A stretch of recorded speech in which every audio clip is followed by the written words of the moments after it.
Vue d'en haut, la forêt française semble florissante.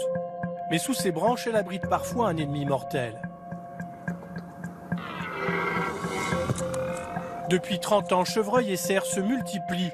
On peut les voir sur les chemins, pas effarouchés, ou dans les clairières aux lisières des bois, broutant en troupeaux. Dans les Vosges, le massif du Donon est l'un des plus menacés. 70 000 hectares de sapins, de hêtres et d'épicéas. Ici, les agents de l'Office national des forêts tirent le signal d'alarme. Les animaux sont tellement nombreux qu'ils ne trouvent plus assez de nourriture et s'attaquent aux jeunes arbres. C'est l'abroutissement. Cet arbre-là, il a entre 5 et 7 ans. Mais il est ridiculement petit, non? Il est ridiculement petit, il a déjà été plusieurs fois abruti. Hein. Le petit bourgeon, il sort de la neige, des animaux vont le broter, quoi. Des arbres comme ceux-là, un chevreuil en mange 2 kilos par jour, un cerf 20 kilos. Dans ces conditions, la forêt est condamnée, elle ne peut pas se régénérer. Cet arbre-là, il devrait avoir une hauteur qui soit à peu près d'1,50 m déjà. Pour protéger les jeunes pousses, les forestiers n'ont qu'une seule solution, clôturer des espaces d'1 ou 2 hectares, le temps que la forêt reparte. Cette clôture a à peu près une dizaine d'années. Hein, donc une dizaine d'années, les sapins, ils avaient quoi? Entre 50 cm et 1 mètre, on en voit encore. On a quasiment des sapins qui font plus de 3 mètres de haut. Donc le résultat, il est là. Mais une fois ces clôtures retirées, comme ici à 10 km au sud, les arbres adultes sont à nouveau menacés. Les cerfs se régalent de leur écorce. Sur cette parcelle, 80% des troncs d'épicéas sont mis à nu. On en trouve dans le fond, on en trouve derrière. Le cerf, il arrive ici. Il lacère l'écorce, il arrache l'écorce, jusqu'à une certaine hauteur, jusqu'au moment où elle lâche.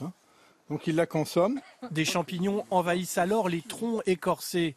Le cœur des arbres pourrit sur pied et le bois n'est plus assez solide pour servir de matériau de construction. Sur 4 mètres, cette portion de bois n'est pas utilisable. Il ne vaut presque plus rien. On peut dire que c'est zéro, quoi. Pour lutter contre la prolifération de ces animaux ravageurs, les forestiers souhaiteraient que l'on abatte plus de gibier. Mais les chasseurs, comme Didier Wollenschlager, ne sont pas forcément d'accord. Ils préfèrent ne pas tuer trop de bêtes sauvages pour être sûrs d'en retrouver assez les années suivantes. La forêt, elle a un rôle de production, mais elle n'a pas que un rôle de production. Elle a aussi un rôle d'accueil de la faune sauvage. Et je pense que le plus difficile, et ça fait des années que ça dure, c'est de trouver le juste milieu.